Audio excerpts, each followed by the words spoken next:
Hi everyone, back here for another video. Apple has released the new iPad Air and iPad Pro, and now I'm thinking if I should upgrade and get the new iPad. And maybe you're also thinking if you should upgrade your iPad. Is it worth the upgrade? My quick answer is yes, if you're using the older versions like the iPad 10th Gen or the iPad Pro 2020, and if you are a professional, creative, or a power user. But no, for me, it's not worth it as I'm using now the M2 iPad Pro. And though I make YouTube videos with my iPad, I still consider myself an average user, and this M2 iPad Pro is still powerful and working well enough for me. So in short, I'm not upgrading to the new iPad Pro, and if you want to know why, keep watching. I'm currently using the iPad Pro, which is the 11-inch version with the M2 chip, or also known as the iPad Pro 4th Gen, or also called the iPad Pro 2022. I have here the 128GB of memory, which is so far is still enough for me, and this is mainly because I use an external SSD to save my raw video clips, so I don't necessarily use the iPad's internal storage. So first reason why I'm not yet upgrading is that the M2 chip is powerful enough for me that I can do video editing with not much issues. Ever since I started this channel, I've been using only my iPad to edit all my YouTube videos. I've never used a PC or a laptop. I've been using LumaFusion to edit my videos, and I've been using it for quite some time now.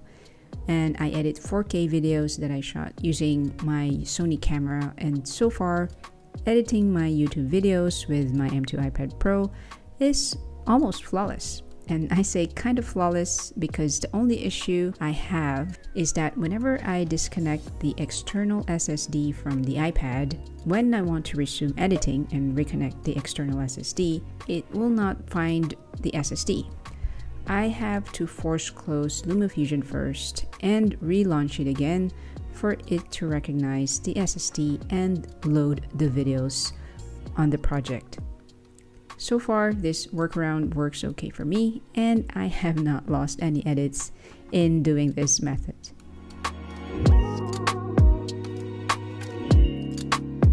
In editing videos, I use a USB-C adapter to not only connect the external SSD, but also the external mic, since I also do voiceover for my videos. And my M2 iPad Pro can handle all disconnected devices with no issues.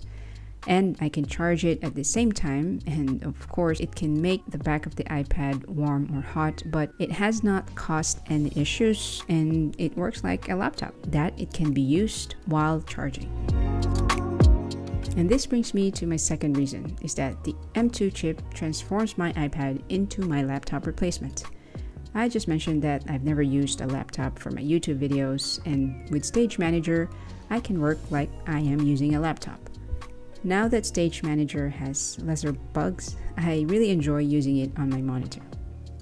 And as I've just mentioned a few minutes ago, I use the USB-C adapter to connect different devices to my iPad, and that includes the HDMI cable to connect my iPad Pro to my monitor. Along with the other devices, and at the same time charging the iPad, it is still working well. One of my favorite updates that Apple silently rolled out is the ability to use the iPad speakers while using Stage Manager and the full external display on the monitor. Now I can enjoy listening to music or watch videos using the good speakers of the iPad Pro. Stage Manager is also now better in terms of resizing and positioning multiple apps. I just wish though that they come up with keyboard shortcuts to do split screens or adjusting the window sizes. So far, I haven't discovered any. The battery, on the other hand, is holding up well when I use it by itself and with a Magic Keyboard. It can last me the whole day of watching videos or movies and browsing the net, writing my scripts, all basic stuff. But, of course, the battery drains faster when I use this with my monitor. But anyway, I can charge it while I'm using the iPad connected to the external monitor. Speaking of charging while using the iPad, here is a new iPad stand from Kuxiu. This is the Kuxiu X36 Pro Max. Kuxiu sent this over for my review, but they didn't pay me, and all my comments are my own. And if you've seen my other video, I've been using the previous X36 stand since last year and since I received it. This new version, which is named X36 Pro Max, looks the same, works the same in terms of being an iPad stand. But this now comes with this new feature of charging the iPad while using it. This now has the charging port here at the back. And with the smart connector here at the front panel, this charges the iPad while I use it. In the box, this comes with this long USB-C black braided charging cable, which is really a nice touch. And they included cable clips with double-sided tapes, so I can manage the cable to have a clean, minimal-looking desk without any dangling cables. What I did here is I put the cable clips in the inner part of the stand so it is hidden, and I think it gives a cleaner look. Coming back to the charging feature, this can charge at 18 watts, and as per Kuxiu, simply use the original charging adapter of the iPad, connect the cable, and then attach the iPad on the magnetic panel, and it will charge it via these pins. Something to take note of that Kuxiu mentioned to me is that you may notice that every time you attach the iPad on the stand, the iPad's virtual keyboard will hide, and this is because of how the smart connector behaves, that the iPad thinks it is using an external keyboard like the iPad Magic Keyboard. I think in most scenarios this is okay, as I use my iPad attached to the stand when I work on my desk, so it means I already have a Bluetooth keyboard connected. But anyway, if you need to use the virtual keyboard for some reason while attached to the stand, you can simply click on Show Keyboard here from this menu bar below.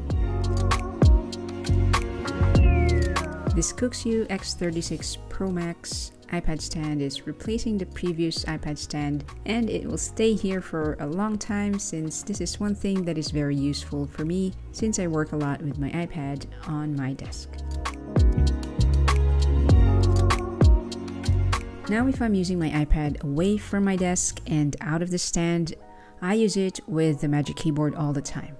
I got this since 2019, way before my M2 iPad Pro, and it is showing signs of aging, which is on the usual areas here on the spacebar and the palm rest, and if I look very close on the edges, I will see it from this view, very close-up view, but you don't see it from afar.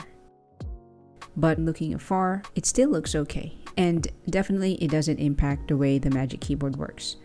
So for me, investing on this Magic Keyboard was so worth it. So this brings me to the next reason, and the big reason why I'm not upgrading is the price. If I upgrade to the M4 iPad Pro, I have to replace my whole setup, and if I buy a new Magic Keyboard, that costs around $299 US. And it's more expensive here in Thailand or Asia because of the conversion rate. And if I buy the new Apple Pencil, that is another $129 US. And adding that to the cost of the 11-inch M4 iPad Pro, which is $999 US, I have to spend around $1,427, and again it's more expensive here, which means I have to pay a whopping 56,880 Thai baht, which if I convert it to US dollars, that will be $1,600 US. Although the new iPad Pro has some new features that's quite tempting to think twice, features such as the AI in Final Cut Pro, and because this may help me in editing videos faster, but still not a convincing factor for me because I still use LumaFusion. Quick explanation why I still use LumaFusion. First, there's no monthly fee. Second, I can edit off from my external SSD, which we cannot still do on Final Cut Pro. And third, I'm used to the workflow and it will take me time for me to learn a new editing tool. Another new feature is the camera placement on the new iPads, which again is not a convincing reason for me. I can still live with the camera on the side of the iPad in landscape mode. The light and thin form factor of the new iPad Pro is good to have, but not necessary for me.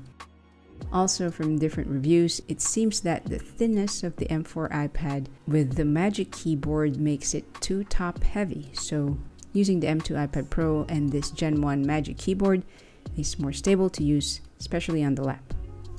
Lastly, the performance of the M4 chip, where Apple claims it to be 1.5 faster than the M2 chip, is good improvement, but for my use case, it may not have a significant difference. So for a few new features plus the price I have to pay for a new M4 iPad Pro compared to my current M2 iPad Pro that is still working more than enough, I could not convince myself to upgrade. I will stick with my M2 iPad Pro until a new, more convincing iPad Pro comes, or until probably mine breaks down. So what do you think? Do you have the same reasons as me for holding on to your iPad? Let me know in the comment section below. And that's it. Thanks for watching.